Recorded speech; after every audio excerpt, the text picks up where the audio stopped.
আমার কারণে আমার বাবা মারা গেছিল। শুনে অবাক হচ্ছেন নিশ্চয়ই। তাহলে চলুন প্রথম থেকে জানাই কি কারণে কিভাবে আমার বাবা মারা গেছিল। বাবা ছোটোখাটো একটা চাকরি করে। প্রায় 6 মাস আগে মেয়ের বিয়েতে ধুমধাম করে 6 লক্ষ টাকা খরচ করে আমাকে বিয়ে দিয়েছে। আজ একটু আগে ইফতারি দিয়েছে জামাইয়ের বাড়িতে 15,000 টাকা খরচ করে। একটু পরে আমি ফোন দিলাম বাবার কাছে। হ্যালো বাবা, কেমন আছো? হ্যাঁ মা, আমি ভালো আছি। তুমি কেমন আছো? আছি বাবা, ভালো। এভাবে কেন বলছিস? কিছু কি হয়েছে?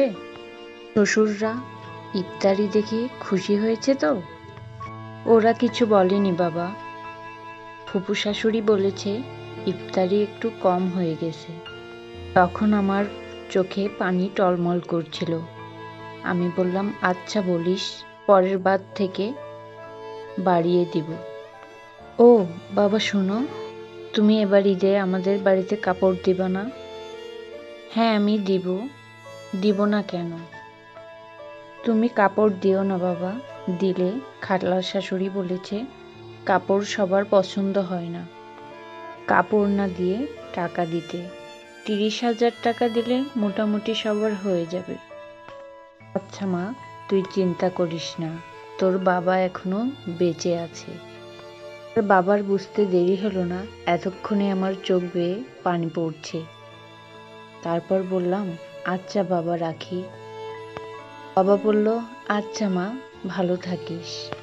রাতে ছোট ভাই নামাজ থেকে এসে বাবাকে বলল, বাবা তুমি আছো? বাবা বলল, হ্যাঁ আছি। কিছু বলবি?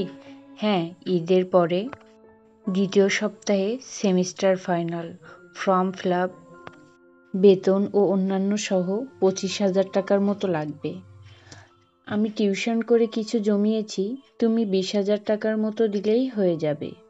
বাবা বলল, আচ্ছা দেখি, তুই ঘুমিয়ে পড়। না বাবা, লেট হলে হবে না। লেট হলে এক্সাম দিতে পারবো না। নতুন জামাই, তার বাড়িতে তো মৌসুমি ফল দিতে হবে, সেখানে লাগবে 10-15 হাজার টাকা। আবার সামনে কোরবানি ঈদ, কোরবানি ঈদে গরু দিতে হবে। গরুর যে দাম, কমপক্ষে 50,000 টাকা তো লাগবেই। আবার নিজেদের বাড়ির জন্যও কিনতে হবে। মাথায় একটা বিষয়ই কাজ করছে, টাকা টাকা আর মেয়ের সুখ। এইভাবে রাত 12টা, হঠাৎ বুকটা ব্যথা করে উঠল। আমি অবশ হয়ে যাচ্ছি, আমার হাত পা অকেজো হয়ে যাচ্ছে। সাথে আমার বাবার সারা জীবনের অসমাপ্ত অনেক স্বপ্নই অসমাপ্ত রয়ে যাচ্ছে। সেই চিন্তাগুলোই তার পিছু ছাড়ছে না। এভাবেই হারিয়ে যাচ্ছে অনেক বাবা। বাবার স্নেহ থেকে বঞ্চিত হচ্ছে শত শত ছেলে মেয়ে। তো এখনো অনেকে জানে না তাদের বাবার মৃত্যুর রহস্য। এভাবেই প্রতিনিয়ত হারাচ্ছি আমরা। গল্পটা একজনের জীবনী থেকে নেওয়া, যা ঘটতে পারে আপনার আমার যে কারোর জীবনে।